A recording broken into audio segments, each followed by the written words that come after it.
Oke, bismillahirrahmanirrahim. Assalamualaikum warahmatullahi wabarakatuh. Waalaikumsalam warahmatullahi wabarakatuh. Oke, good evening everyone. Good evening, Mr.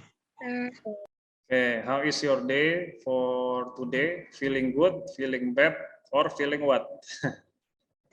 Pretty nice, Mr. How about you? Okay, I am fine, thank you. I hope all of you are fine ya.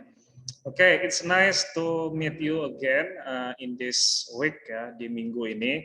Jadi before we do presentation, or I mean that I will give the presentation, maybe let's pray together ya. Kita berdoa dulu sebelum apa namanya our class is start. Okay, let's pray together. Okay, pray is finished. Thank you everyone. Okay, because this is the first time, karena ini pertemuan pertama, nah saya akan coba share ke teman-teman terkait our syllabus atau RPS. Ya. Jadi nanti teman-teman kira-kira satu semester ini mau ngapain aja ya. Oh ya, jangan lupa our subject is about theory of translation ya, teori penerjemahan. Nah, jangan sampai teman-teman salah kelas ya. Ini salah kelas nanti dibilang ini speaking, tapi ini theory of translation. Oke, nah pertama I will share the RPS for you ya. Saya akan share dulu kira-kira apa yang akan kita lakukan selama satu semester. Oke, can you see my screen? Sudah terlihat? Clear. Oke, good. Nah, ini teman-teman baca ya. Di sini ada judulnya Rencana Pembelajaran Semester Mata Kuliah Theory of Translation. Oke, and then this is your RPS ya. Jadi ini silabus teman-teman nantinya. Nah, nanti kita langsung ke ini saja ya, teman-teman ya. Ke apa namanya? Materi-materinya ya. Jadi what will you do in this semester? Nah, pertama itu nanti teman-teman akan ngapain ini? Bisa dibaca. Mahasiswa merangkum konsep atau proses penerjemahan. Berarti the concept and the process of translation. Gitu ya. Oke, selanjutnya pertemuan kedua ngapain? What did you do? Mengidentifikasi, memberi contoh teknik penerjemahan. Atau dalam bahasa Inggris apa? Translation teknik gitu ya. Oke, selanjutnya teman-teman mempelajari apa lagi nih? Penerjemahan subtitle and comic. Nah, jadi teman-teman yang suka nonton gitu kan ya, biasa kalau kita nonton ada apa di situ biasanya? Ada subtitle-nya and comic gitu ya. Nah, ini yang suka baca apa namanya webtoon gitu ya, itu juga mungkin salah satu dari komik. Nah, terus juga apa lagi?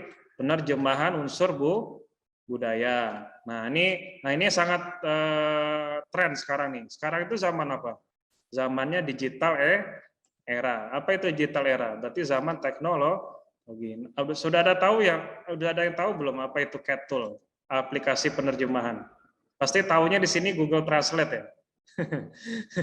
Nah, jadi ternyata begini guys, ternyata penerjemahan itu salah satunya adalah Google Translate sebagai aplikasi. Jadi CAT Tools ini mirip ini apa namanya? Mirip database. Jadi database itu ketika kita menerjemahkan, when we translating, itu dia langsung input sendiri gitu loh. Nah, jadi ketika suatu saat kita apa namanya? Kita cari berkas atau data terkait suatu terjemahan, itu langsung ada. Nah, itu disebut dengan CAT Tools. Nah, nanti teman-teman bakal mempelajari namanya CAT Tools. Selanjutnya, nah ini yang paling penting banget juga ini, kualitas terjemahan atau translation quality. Nah, biasanya kan selama ini bukan anak sastra Inggris saja ya, anak PBI ataupun sebaliknya biasanya sering menerjemahkan just translating, hanya menerjemahkan tapi tidak tahu the quality, kualitasnya tidak tahu biasanya ya. Yang penting ya udahlah. Nah, cuma nanti yang kasihan siapa?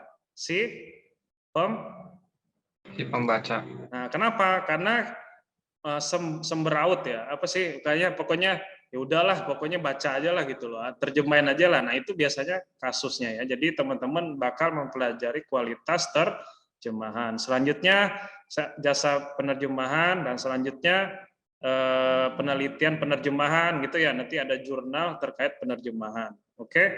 Nah, selanjutnya ada komunitas. Nah, ini mungkin teman-teman di sini menyangka, waduh, kok komunitas penerjemahan ada ya? Ada.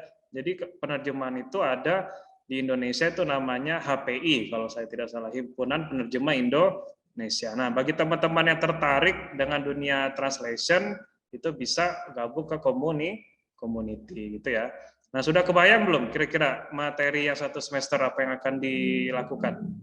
Did you imagine what will we do in this semester? Sudah paham ya? Ya, mungkin nanti teman-teman bisa bertanya langsung ke saya kalau tidak paham gitu ya. Oke, ini RPS-nya, dan nanti saya stop dulu, share dulu ya. Nanti ada modulnya juga teman-teman. Oke, modulnya sudah terlihat belum?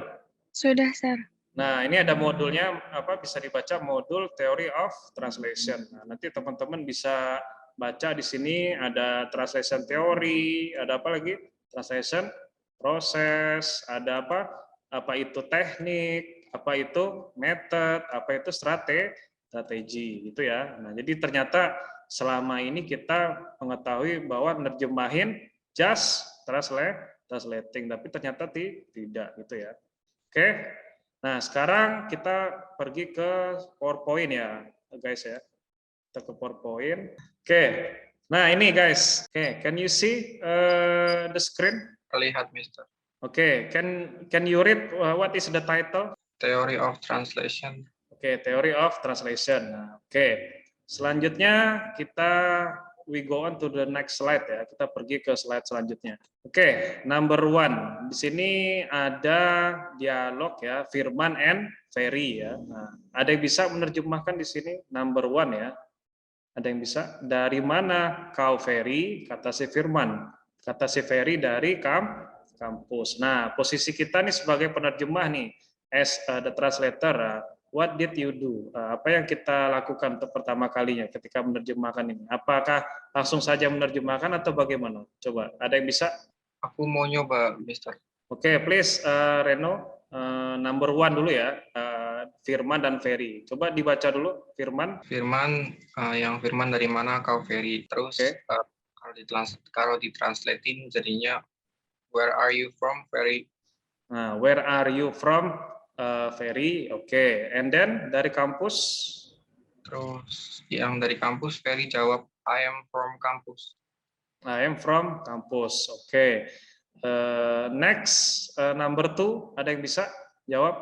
Killing two birds with one stone. Nah, ini sering mendengar kita sepertinya ya. Nah, ada yang bisa menerjemahkan? Saya mau coba, Mister. Oke, please, Nurul ya. Oke, please. Iya. Killing 2 birds with one stone itu artinya membunuh 2 burung dengan 1 batu. Membunuh 2 burung dengan 1 batu gitu ya. Oke, nah berarti tadi teman-teman posisinya sedang ngapain itu? Apa yang dilakukan tadi itu? Menerjemahkan ya? Ya. Ya, dari one language into another language. Nah, dari bahasa Indonesia ke bahasa Inggris atau bahasa Inggris ke bahasa Indonesia. Oke. Nah, kira-kira apakah benar ketika kita mengatakan bahwa penerjemahan itu ya hanya mengartikan? Nah, what do you think? Apakah dengan kita mentranslate kata saja atau kalimat itu sudah menerjemahkan? Nah, what do you think, guys? Menurut pendapat saya bisa aja, belum bisa aja, udah sih, Mister. Ya, oke, kayak tadi aja ya, kayak tadi si Reno tadi menerjemahkan dari kampus. Tadi I am apa tadi?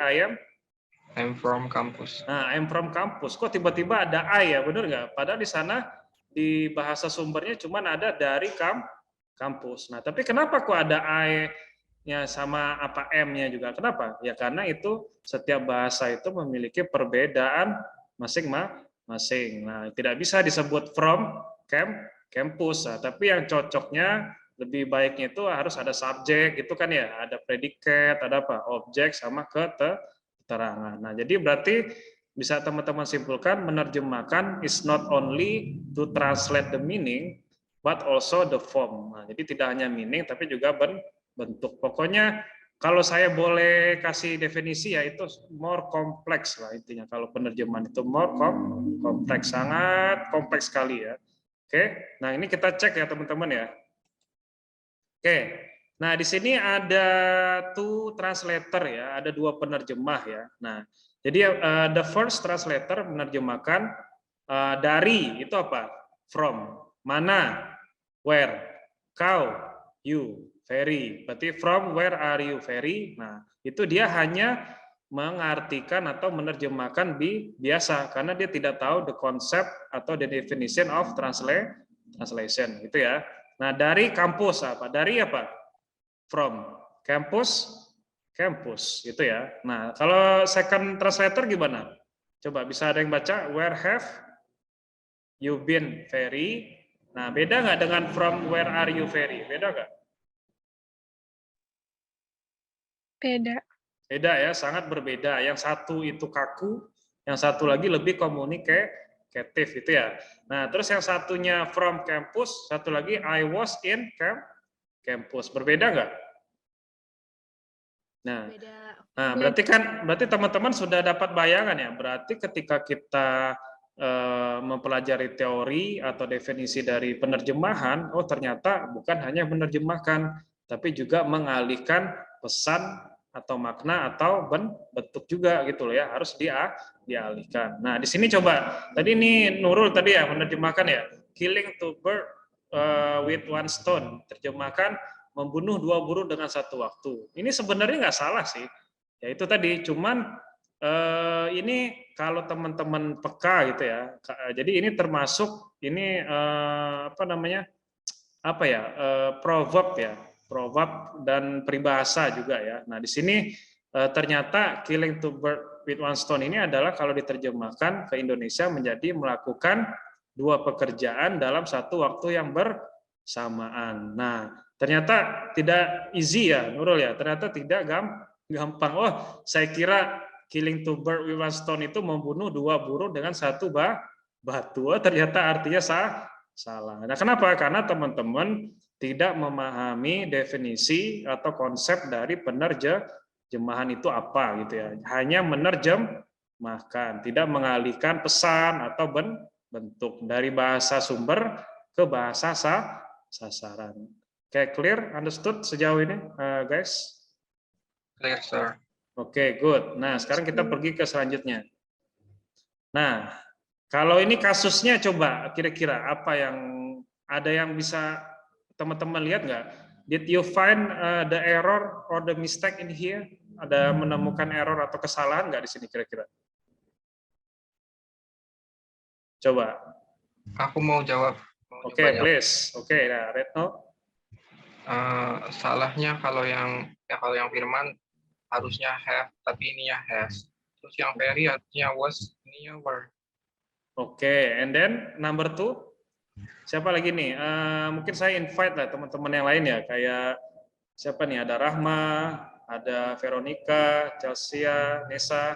Can you say something? Ada something wrong nggak? Ada yang salah nggak? Coba. Kalau nggak salah berarti mata kita mungkin our eyes is wrong gitu ya. Gimana? Kalau saya sih jelas banget di sini yang seperti Reno bilang tadi ada harusnya have, tapi di sana has. Yang harusnya tadinya was, ternyata di sana were. Nah, terus yang number 2 apa yang salahnya? Coba melakukan UA. Apa itu UA? Melakukan UA pekerjaan. Nah, apa itu? Nah, harusnya apa? Melakukan Dua pekerjaan. dua pekerjaan dalam satu waktu yang bersamaan. Nah, berarti kalau tadi fokus kita sudah menerjemahkan, ternyata dari spelling atau error itu juga penting. Nah, ini nanti kita pelajari namanya proses of translation. Apa itu, Sir, Mister? Jadi proses of translation itu adalah bagaimana kata, klausa atau frasa itu diterjemahkan dengan baik melalui apa ya, analisis. Tadi kita analisis nggak? Iya kan? Lah kok si has ini ditaruhnya sebelum you, kan harusnya have. Itu analisis nggak itu? Analisis. Nah, where sih harusnya apa? Was. Nah, yang tadinya berarti itu harusnya dua.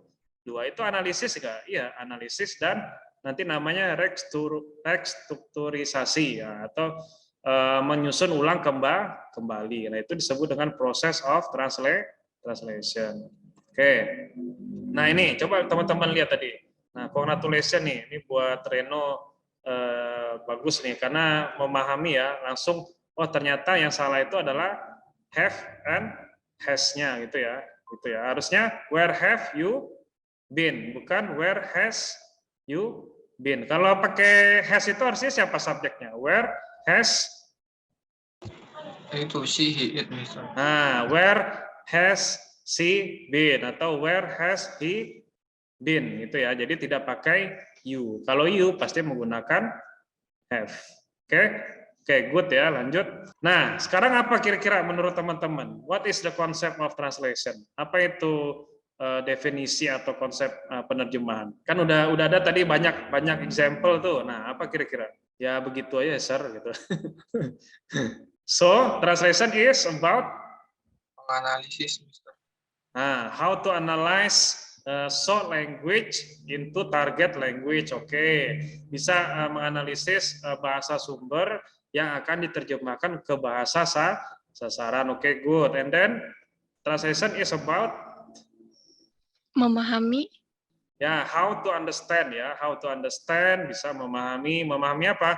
Memahami bahasa sumber. Karena kalau tidak bisa memahami bahasa sumber, kita tidak bisa menerjemahkan ke bahasa sasaran atau target language. Oke, good. Nah, udah pinter-pinter semua nih teman-teman. Oke, nah di sini tuh banyak expert ya teman-teman. Nah, ini bisa dibaca. Nah, pasti yang terkenal ini adalah Newmark, siapa lagi? Catford, ada Nida, Entebber, ada Larson. Nah, yang garis bawah coba, apa yang saya garis bawah itu? The meaning, apalagi the author, intended, the replacement, apalagi equivalent, form of the message, apalagi response of the receptor. Nah, meaning, the form, semantic structure. Nah, berarti intinya apa? Berarti translation is about meaning, it's about form, and equivalent. Nah, itu intinya. Apa itu equivalent dalam bahasa Indonesia? Kesepadanan atau kesamaan gitu ya, antara apa? Bahasa sumber dengan bahasa sasaran. Kayak tadi killing two bird. Nah, itu kan itu apa ya? Peribahasa ya atau proverb. Nah, itu harus diterjemahkan juga dalam bahasa sasaran dengan proverb atau peribahasa juga gitu ya. Oke. Nah, selanjutnya coba ini kita bahas sama-sama ya guys, diskusi ya. Coba ada yang bisa itu baca short language-nya, bahasa sumbernya apa? He can write novel correctly. Nah, diterjemahkan apa? Dia kaleng menulis novel dengan benar. Nah, kira-kira ada yang salah nggak di sini? Arti Indonesianya harusnya bukan kaleng, Mister. Nah, harusnya apa? Nah, harusnya apa? Harusnya diterjemahkan menjadi Dia bisa atau mampu. Nah, bisa atau mampu. Nah, ini pentingnya proses penerjemahan. Makanya kita analising dulu ya. Apa kita analising?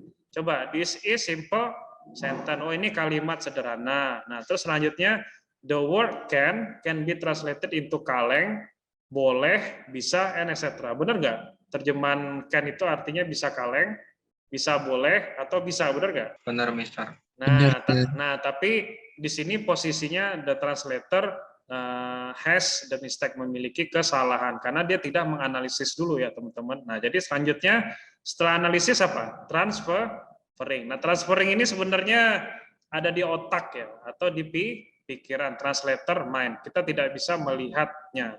Nah, jadi kita masih berpikir-pikir kira-kira ini bakal diterjemahkan bagaimana ya gitu ya. Oke, nah coba ini kita exercise ya, kita latihan teman-teman. Ada yang bisa jawab number 1? Translation focus on syntax.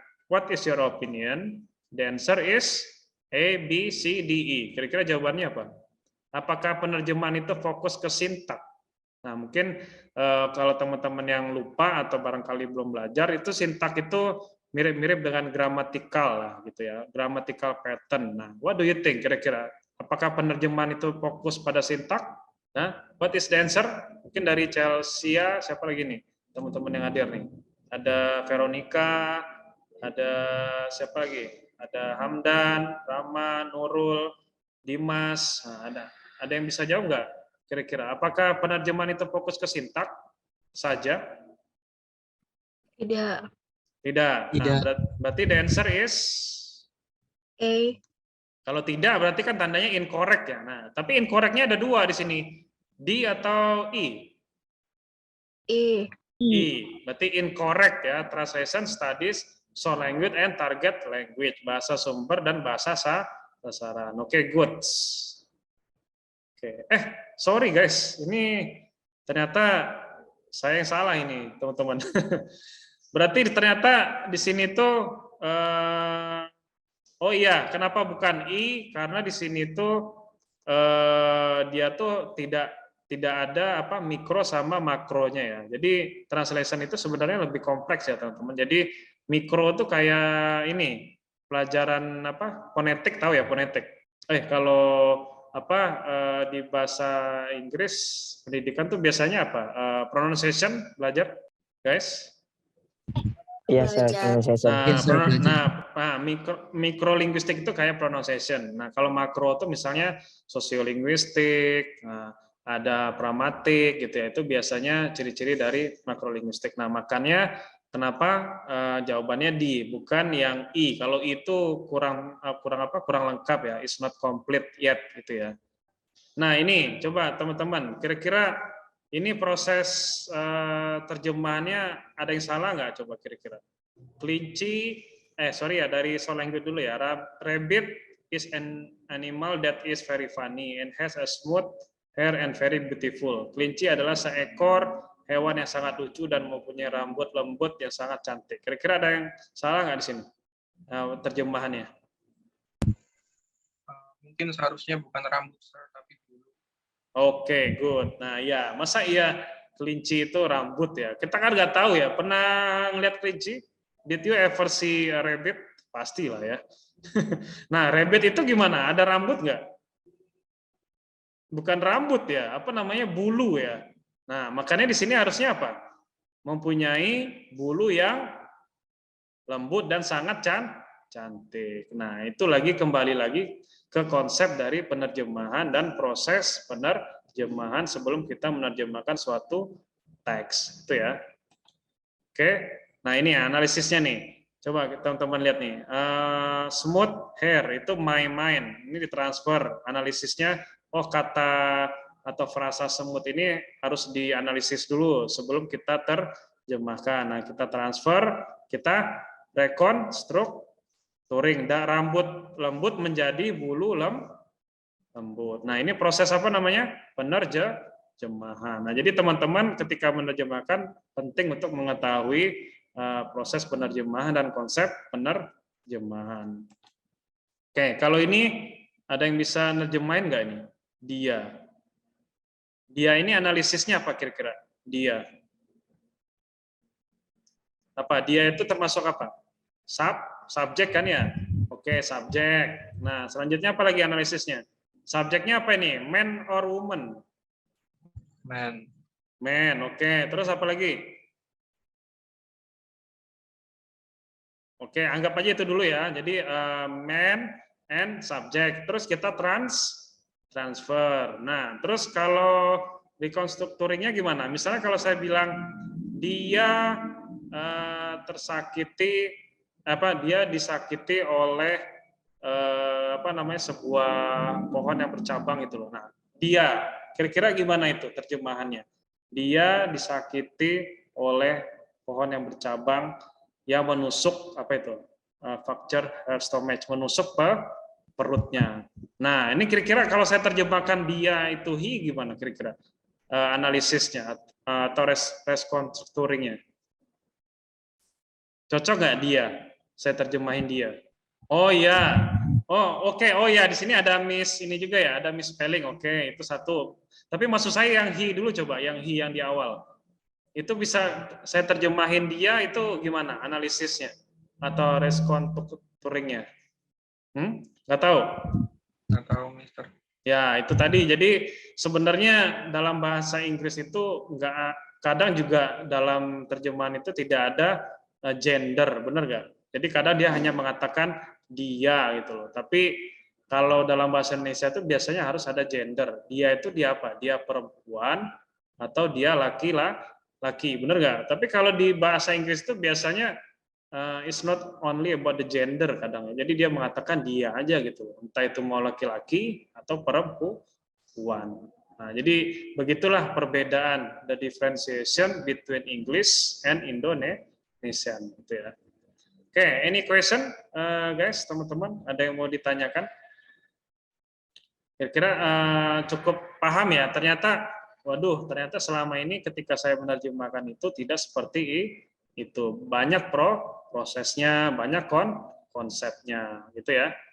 Anything else? Ada yang mau ditanyakan, teman-teman? Sebelum kita tutup our meeting for today. One question?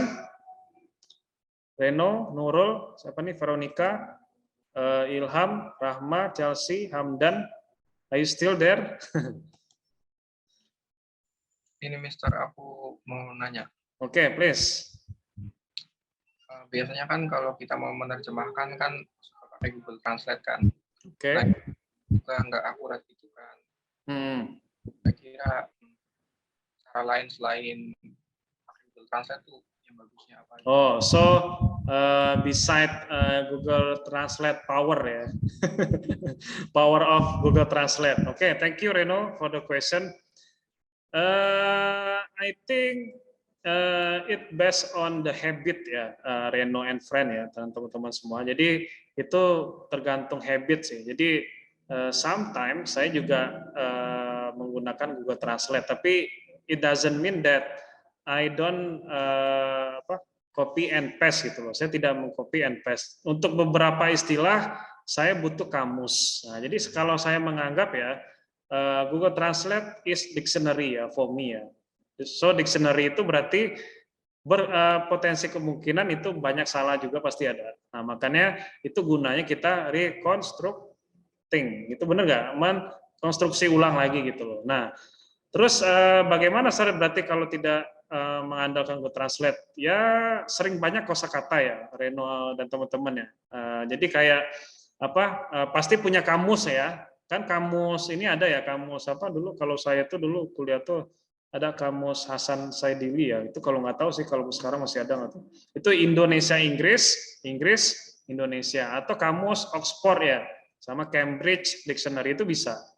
Nah, itu melatih teman-teman untuk menghindari Google Translate. Pokoknya jangan Google Translate saja, tapi juga many dictionary. Itu aja sih. Dan habit. Nah, dan profesional. Biasanya nanti Reno dan teman-teman bakal mengalami lah, aduh, malu juga ya saya masa nerjemahin pakai Google Translate gitu loh. Itu kelihatan banget sih nanti ya. Jadi tergantung experience. Nah, nanti lama-lama juga bisa tanpa Google Translate. Ya, jadi bisa menggunakan dictionary atau tanya ke teman, terutama yang expert in translation, ahli-ahli yang penerjemahan bisa ditanyakan. Oh, misalnya arti ini apa kayak tadi ya, tabot.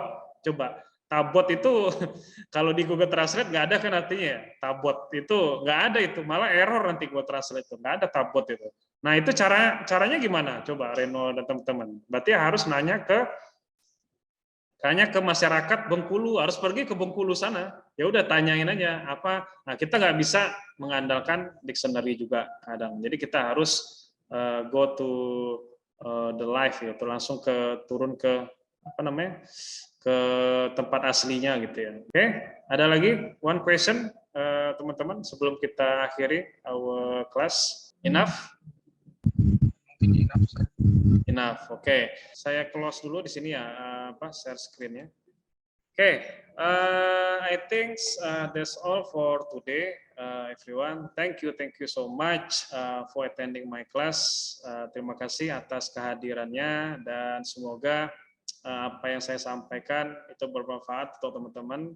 You can get the benefit, the experience, ya, pengalaman gitu loh. Jadi study itu biasanya more experience, ya, banyak pengalaman. Oh, ternyata saya selama ini tuh make a mistake gitu loh. Ya, jadi selama ini saya tuh belum apa-apa gitu ya, bener ya. Saya tuh jurusan bahasa Inggris, tapi ternyata menerjemahkan juga need experience gitu ya, dan more concept gitu ya. I think that's all. Thank you so much. Let me close with Assalamualaikum warahmatullahi wabarakatuh, and see you everyone. Thank you so much ya. Thank you, Mr. Thank you guys. Thank you, sir. See you and have a nice day ya. Bye bye. Thank you.